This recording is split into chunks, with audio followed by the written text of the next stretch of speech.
What's going on, guys? Roger here with QVO Tactical. In today's video, we are hitting the range with a really fun build that we have recently put together. It's a pretty cool Glock build featuring components from our friends over at Parker Mountain Machine, Atibal sights, and of course Glock themselves.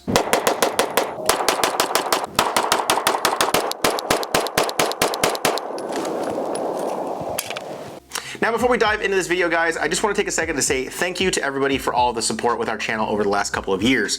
Recently, though, we have been looking at analytics, and we have noticed that a good percentage of the audience checking out our videos are not subscribed. If you could, please just do us a favor and subscribe to the channel if you are not already. This definitely helps us out as we continue to grow the channel, and growing the channel is going to allow us to work with many other manufacturers in the industry. All right, now as always, I do like to tell you guys how I go about getting these products in for review. You guys all know that we have a good working relationship with the Parker Mountain Machine team. Our P320 dual port video was one of our favorite ones to shoot a few years back. Parker Mountain Machine sent us their new micro comp for the Glock 19 with the barrel, free of charge to use for this video and for future content. Additionally, you know that we work with our friends over at Atibal Sights in Arizona. The owner, Jimmy, reached out a few months ago asking if we could run his new enclosed emitter red dot on the range. We have been conducting the T&E phase of this new red dot offering, which is now ready for the market. Lastly, our friends over at Glock, after SHOT Show, sent us over the new Glock Performance trigger, which I have really come to like since shooting this video. All right, guys, with that out of the way, let's get into the specs of this build. Our custom Glock 19X is a Generation 5 model from Glock. It features a Norso Reptile slide with a multicam black Cerakote. The slide features front serrations, window cuts, and an RMR optic cut. Next up, we have the bread and butter of this build, the Parker Mountain Machine Micro Comp and Barrel Combo. You're going to notice a very sleek and slim design of the comp, making it an overall length equivalent to the Glock 17. The compensator is made from 4140 hardened steel and then given a black DLC coating. You're also going to notice the compensator's design matches up to the slide, ensuring that it always stays properly in place. Next up, we have the new E-squared enclosed red dot from Atibal Sights. This is the latest offering from Atibal in their red dot optic lineup. The optic features a 3 MOA dot, a motion activated feature, as well as a 50,000 hour battery life. It also features a top loading battery compartment as well as tactile adjustment buttons on the side. The optic shares the same footprint as the Aimpoint Acro, and it's going to be sold for about $325. Additionally, you can purchase different adapter plates like this RMR plate, so the optic can work with whatever setup you have on your slide. Lastly, we have the new Glock Performance trigger, which is their newly designed flat face trigger with a lighter pull, a total weight of 4 pounds to be exact. Later on in this video, we are going to be breaking down exactly how the trigger feels out on the range in comparison to the stock Glock trigger. Okay, let's move on to the range portion, guys. Like we always do, we recorded our first rounds through the gun, so here's that footage. All right, guys, out here on the range to get our first rounds through this Glock setup. Again, we got the Parker Mountain Machine Micro Comp on this Glock 45 build. Norso slide, the Atibal E-squared closed emitter red dot, Surefire X300, running some 124s. I'm gonna shoot 10 to 15 rounds, get my initial thoughts on it, and then we'll have Gil do the same thing and see what he thinks. Here we go. 10 yards out, C-zone paper.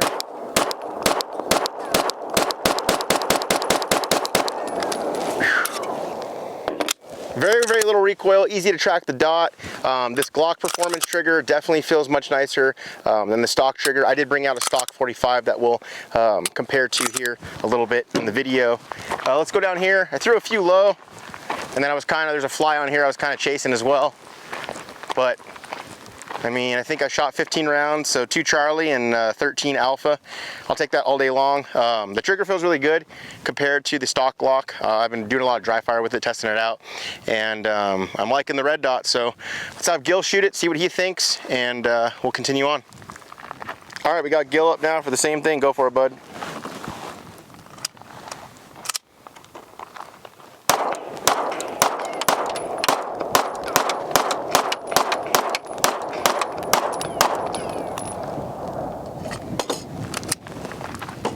What are your thoughts, bud? I mean, I love it. It keeps it nice and flat. It's almost comparable as my Radiant Ramjet that I have on my Glock. Feels just as smooth, easy to track, and then the enclosed emitter just feels great. Nice, open field of view. A little more familiar to you since you carry Glock? Yeah. Let's go take a look at your hits.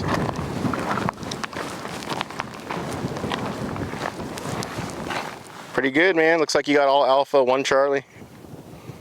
Nice. Now, after shooting our first rounds, I wanted to make sure that the optic was properly zeroed.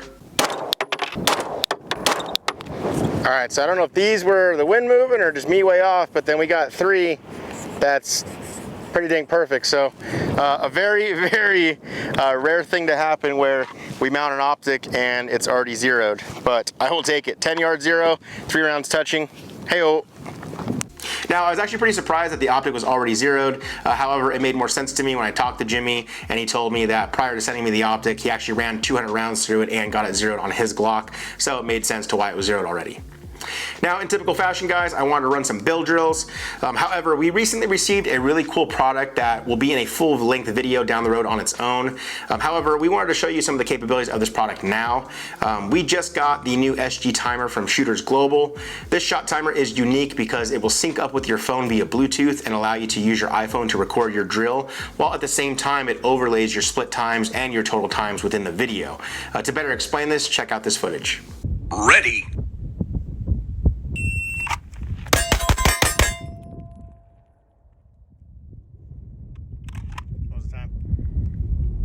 Time was 2:04. Nice. You can. A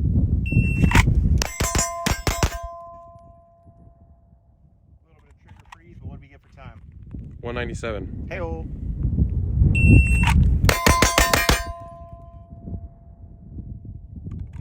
Oh, good. 1.75. Hey-oh. So definitely with the setup here, the compensator mixed with the optic, and of course this new Glock performance trigger, to me definitely feels better than a stock setup. I'm going to run my stock Glock 45 and see what kind of build drill times I'm getting there. But yeah, the trigger is, in my opinion, night and day difference from the standard Glock trigger. All right, guys, so now we are going to run what actually used to be one of my EDC guns, the stock Glock 45. Nothing special about this, straight out of the box. The only thing I've changed out are the sights. So let's see what kind of build drill times we're getting. Here we go. Ready. A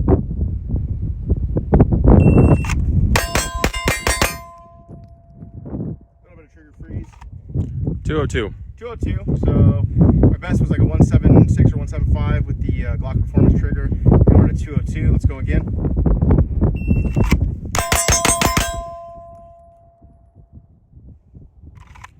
.81. Hey-oh, so very close. So we're talking what? 5 hundredths? Is that hundredths? Somebody will correct me down below in the comments, but very close.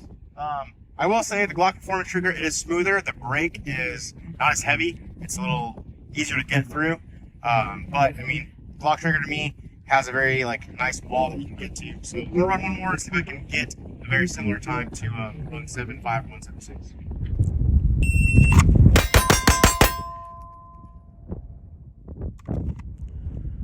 .79. All right, so very comparable.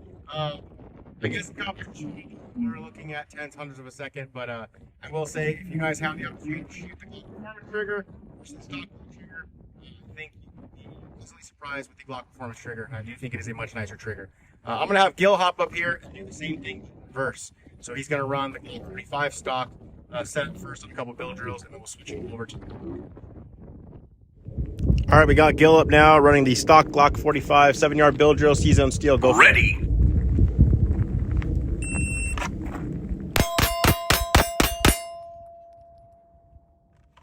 How many shots in a build drill? 6. So 278, but a 303 total with your 7 shots. Let's go again.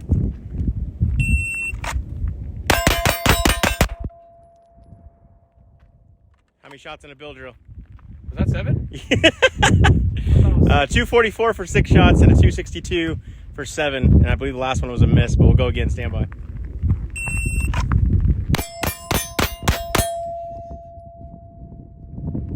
$279. How's it feel? Just like your carry gun? No, I got the Apex in mine, so this feels like a stock trigger. All right, let's move on to the Glock performance trigger, Norso Parker Mount machine setup. Okay. All right, we got Gil set up now with the Parker Mount machine setup and the Glock performance trigger. Run some build drills. I believe you were like 2.4 was the best time out of the other build drills. So let's see if we can beat that. Ready? Okay. Stand by. Ready.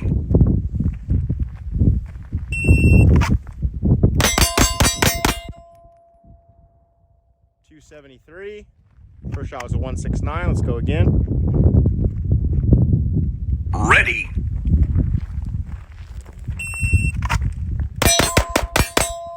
Woo, 238, but I think I heard a miss in there somewhere. Yeah. Let's go one more. Here we go. Ready.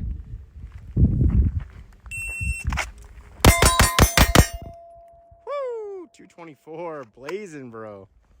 How's that feel? I don't feel good. That trigger feels nice and smooth, comparable to different aftermarket triggers on the market. Another thing we like to do here on the channel, with compensators specifically, is to use different grains of 9mm ammunition to see the difference in recoil. All right, guys, like we always do with our ported or compensated guns, I like to run different grains of 9mm through it and kind of see how it feels. Got a mag loaded up. First four rounds are going to be 115, second set of 4 124s, last set of 4s are some 147s. I'm just going to see what the felt recoil is like with each different grain, and then we'll roll in some like slow-mo footage comparing this versus the stock 45. Here we go. First 4 rounds, 115s. It was easy to track, little snappy, not crazy. I definitely like noticed it, but it's nothing that you can't mitigate. I mean, it's 9mm. All right, 124s. Felt very similar, easy to track a little bit. I was able to speed up a little bit more there. And now the 147s. Those felt very similar to the 124s. So typically I've noticed a difference with 147s. This particular setup, they all felt very similar. So I mean, it's also great that it's just eating whatever you put in it. But I'm gonna have Gil try the same thing, 4 rounds of each, and see what he thinks. All right, Gil, go for it, bud.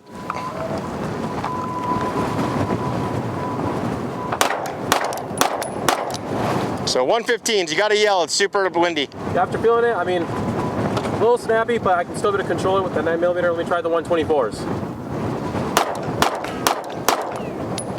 I mean, I felt it way less snappier with the 124s. So less for you at the 124s, okay? Yeah, I'm gonna try the 147s now.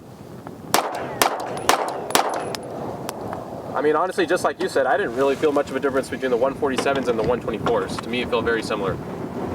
We also took the time to shoot both guns in super slow motion while recording at 1,000 frames per second with the 3 different grains of 9mm ammunition.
Now, when it comes to the performance of the new Atibal E2 red dot, we were actually pretty impressed. I do prefer an enclosed red dot as it does a good job of keeping the elements out. You can see here that the dot is easy to track and it's plenty bright for even the brightest of sunlight conditions. We were out in the desert, like sun right overhead, and we were able to track the dot on the targets. The same goes for using this in conjunction with a weapon light. Even like in a building against a white wall, shining the weapon light, I'm still able to see the red dot and track it. No problems whatsoever.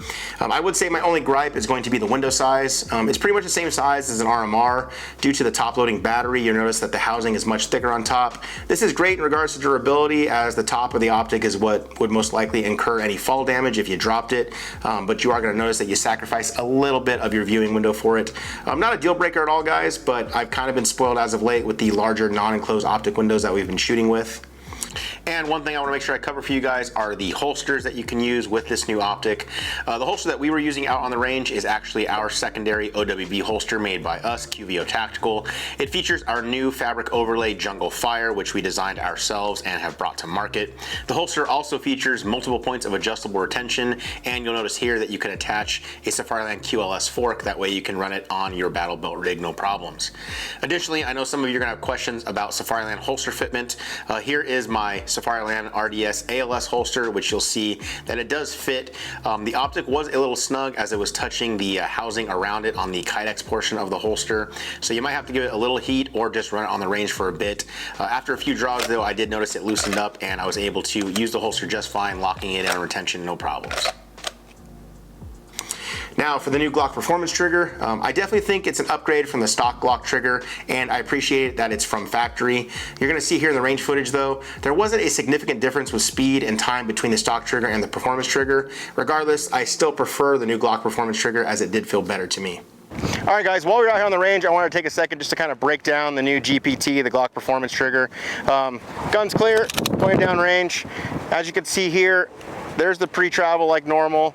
You got your first wall. I keep going, I'll feel a second wall, and then a slight third wall right before that break. The break for me on this, you can still find the wall, but the break is much easier just to roll through on this Glock performance trigger. Definitely lighter than your stock factory Glock trigger.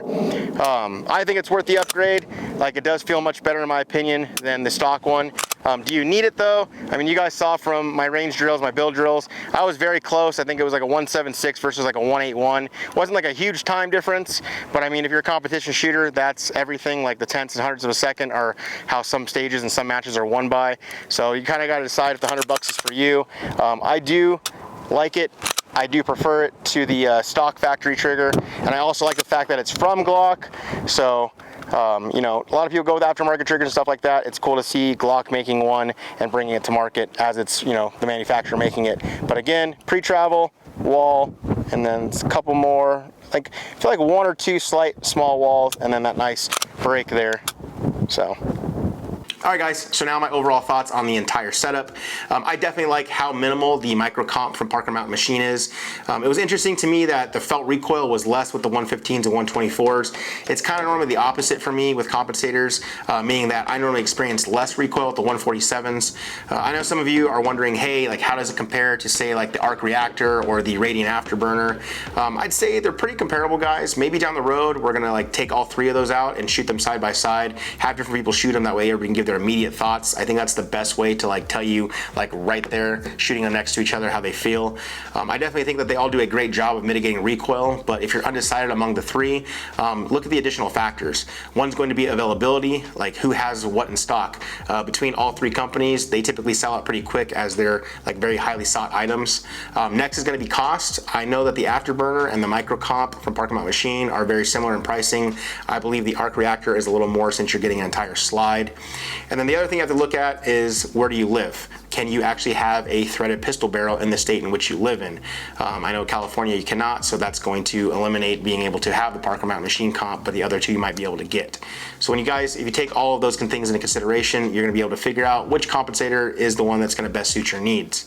Now again, for this overall build, I'm definitely liking how it all functions together. It's a pretty good harmony of the three. I am pretty excited to see this new E-squared red dot hit the market as well. It was really cool to be a part of the R&D process, and Jimmy even let us name the red dot the E-squared. We came up with that when talking to him about it. We thought it was a pretty cool name. Guys, we appreciate you checking out the video. That's gonna wrap up this one. If you liked it, please give us a thumbs up down below. We do appreciate it. Also, like I said before, if you are new here, consider subscribing because it does help out the channel. Guys, we appreciate you watching as always. We'll see you in the next one.